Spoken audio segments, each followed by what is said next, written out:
छात्रों, अगर आपने केमिस्ट्री के ही क्वेश्चन सही कर दिए तो भी आपका सिलेक्शन हो जाएगा। अगर 30 नंबर ये कर लिए और 35 नंबर आपके वो मिलेंगे कक्षा 10वीं के परसेंट के, लो 65 नंबर हो गए आपके, सिलेक्शन जाता है आपका 50-51 नंबर पर।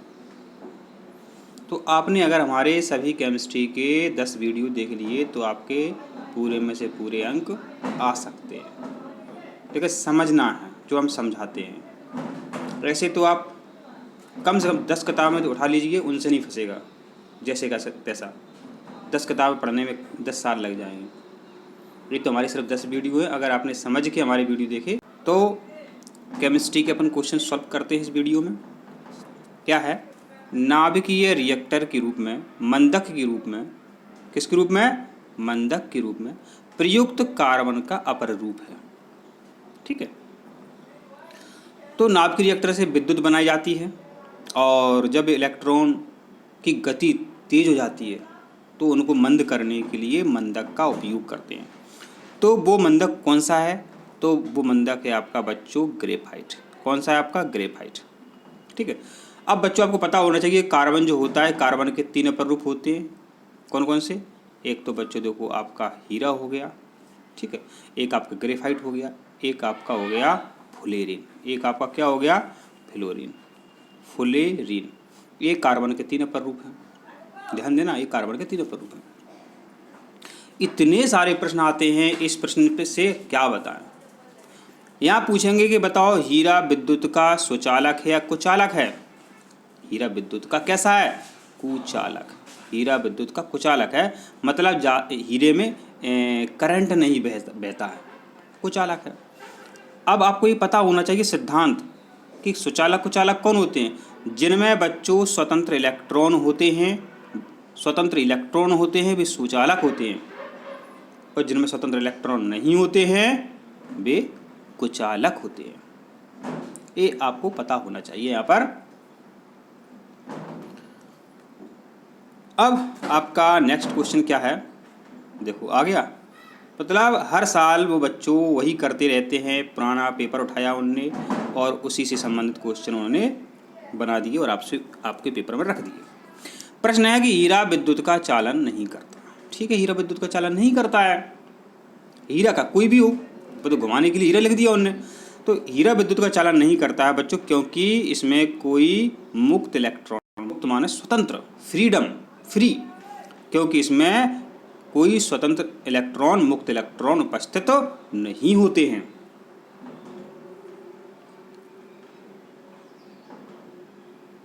अब आपका प्रश्न है कि साबुन के अणु में होते, साबुन से कपड़े साफ हो जाते हैं, तो साबुन के अणु में क्या होते हैं, जल स्नेही अग्रभाग और जल विरोधी अंतभाग। तो आपका जो बी आंसर है करेक्ट, जल स्नेही अग्रभाग एवं जल विरोधी अंतम भाग।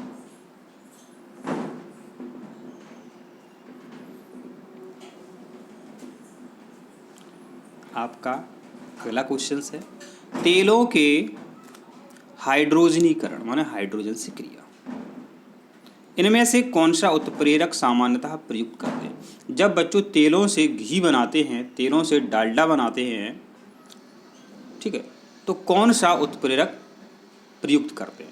यहाँ लिखा है हाइड्रोजनीकरण, हाइड्रोजनीकरण, ये आपको ना और का दिख रहा है, निकिल। आपको इस तरीके से याद हो जाएगा कि तेलों के हाइड्रोजनीकरण में निकिल का प्रयोग करते हैं। तेलों के हाइड्रोजनीकरण में किसका प्रयोग करते हैं, निकिल का प्रयोग करते हैं, और निकिल का संकेत जो है आपको यहाँ पर आना चाहिए, Na, Na निकिल का ये संकेत होता है, ठीक है, प्रतीक होता है। और तेलों के हाइड्रोजनीकरण में इस उत्प्रेरक का प्रयोग करा जाता है। यहाँ एक प्रश्न और बनाएंगे हम हिसाब से, वो क्या बनाएंगे कि अमोनिया बना रहे भी लोग फैक्ट्री में, अमोनिया बनाने के लिए कौन सा उत्प्रेरक काम में लेते हैं, तो आयरन, और आयरन का जो संकेत होता है वो होता है आपका Fe। आयरन का संकेत क्या होता है बच्चों, आयरन का संकेत होता है आपका Fe, क्या होता है, Fe होता है, ठीक है। तो अमोनिया बनाई जाती है। अच्छा, अमोनिया का सूत्र पता है आपको, NH3। अमोनिया कैसे बनाई जाती है, हैबर विधि से, समझ गए।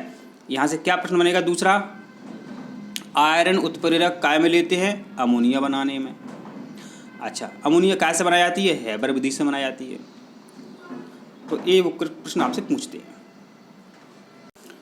आपका प्रश्न है, कोल के विनाशी आसवन के द्वारा किसका निर्माण होता है? तो कोल के विनाशी आसवन के द्वारा बच्चों अमोनिकल द्रव, आपको नहीं दिख रहा होगा, हमने बोल दिया, कोल के विनाशी आसवन के द्वारा अमोनिकल द्रव या कोल तार या कोल गैस या अमोनियम हाइड्रोक्साइड, ठीक है, इनका निर्माण होता है।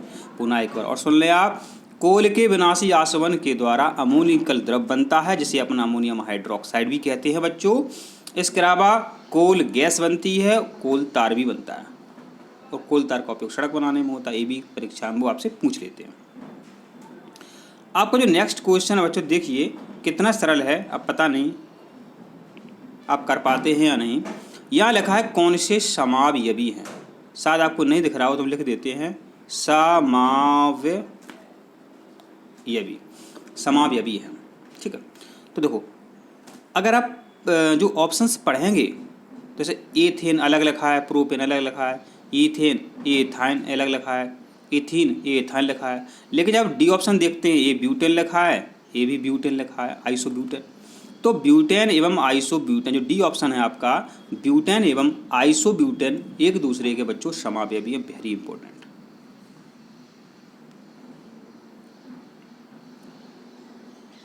आपका जो प्रश्न है कि कार्बन का अपर रूप, 3 अपर रूप होते हैं, ठीक है। कार्बन का वो अपर रूप पूछा है आपसे कि जो ऊष्मा और विद्युत का अच्छा चालक है, माने स्वचालक है। तो इसका आंसर जो है आप सभी को पता है, ग्रेफाइट, ठीक है। ग्रेफाइट जो है विद्युत का स्वचालक होता है, विद्युत का चालक होता है। आपने जब अंतर याद किए होंगे धातु अधातु में, ठीक है, तो अधातु में आपने पढ़ा होगा कि अधातुएं विद्युत की कुचालक होती हैं, लेकिन अपवाद ग्रेफाइट है, क्योंकि ग्रेफाइट विद्युत का सुचालक है। हीरा कुचालक होता है, ठीक है। तो ये आपको याद करना चाहिए, यहाँ पर ध्यान दें। तो ये आ गया प्रश्न, मतलब जो अपन ने पहला प्रश्न समझाया था उसी से सारे क्वेश्चन बन रहे हैं आपके। ये प्रश्न है कि कार्बन परमाणुओं का स्वयं जुड़ने का गुण क्या कहलाता है? जब कार्बन परमाणु एक दूसरे से जुड़ जाते हैं, एक क्या कहलाता है? इस क्या बन रही है? श्रृंखला बन रही है, तो ये श्रृंखलन कहलाता है। कार्बन परमाणुओं का स्वयं एक दूसरे से जुड़ने का गुण क्या कहलाता है? श्रृंखलन, श्रृंखला बन रही है, सिंपल सी बात है। अगला प्रश्न है कि कौन सा हाइड्रोकार्बन ईंधन के रूप में प्रयुक्त करते हैं, ईंधन के रूप में?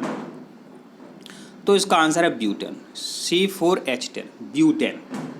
हाइड्रोकार्बन ईंधन के रूप में जो आप घर में जो गैस से खाना बनाते हैं, उस गैस में क्या होता है? उस गैस में ब्यूटेन होता है, C4H10 होता है, ब्यूटेन होता है, याद कर लो।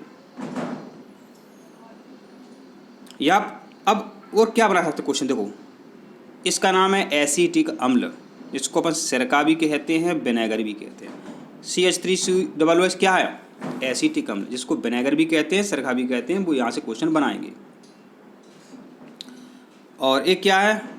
मिथाइल अल्कोहल है, ये ब्यूटेन हो गया, ये आपकी कार्बन डाइऑक्साइड है, ठीक। उनने पूछा था कि हाइड्रोकार्बन कौन सा, तो आपने बता दिया था आंसर क्या, C4H10, ये ब्यूटेन है।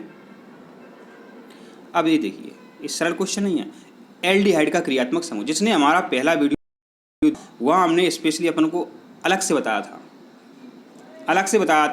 ये वहाँ ये लिखा था कि जो IUPAC नाम पूछा था वहाँ पर इस तरीके से दिखना, ठीक है। तो अल के साल तो अपन ने लिख दिया था एल्डिहाइड को, फिर हमने वहाँ स्पेशली आपको बताया था कि जो CHO होते हैं उन्हें अपन अल कहते हैं। अब CHO यहाँ देखो कहाँ लिखा है, जो पहला ऑप्शन जो है आपका, इसमें स्पष्ट रूप से आपको यहाँ देखो दिख रहा है CHO, पहला आंसर आपका सही है, CHO। तो हमारे हर वीडियो आपको देखने हैं, आप फेयर भी बना सकते हैं।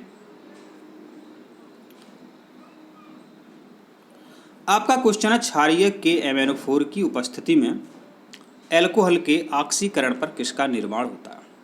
तो इसका आपका करेक्ट आंसर है एल्डिहाइड का।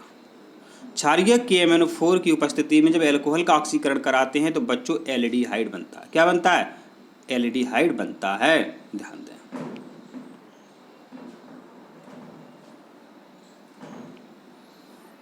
अब यहाँ पर आप देखिए, आपका क्वेश्चन है, जब चूने के पानी में CO2 गैस प्रवाहित करते हैं तो वह दूधिया हो जाता है, इस दूधियापन का क्या कारण है? तो ये भी बहुत सरल क्वेश्चन है, सबको पता होगा इसका। CaCO3 calcium carbonate. आप घर में जो कलई करते हैं तो वो भी उसमें चमक आ जाती है CaCO3 के कारण। स्कूल में आप इसका प्रयोग भी करते हैं।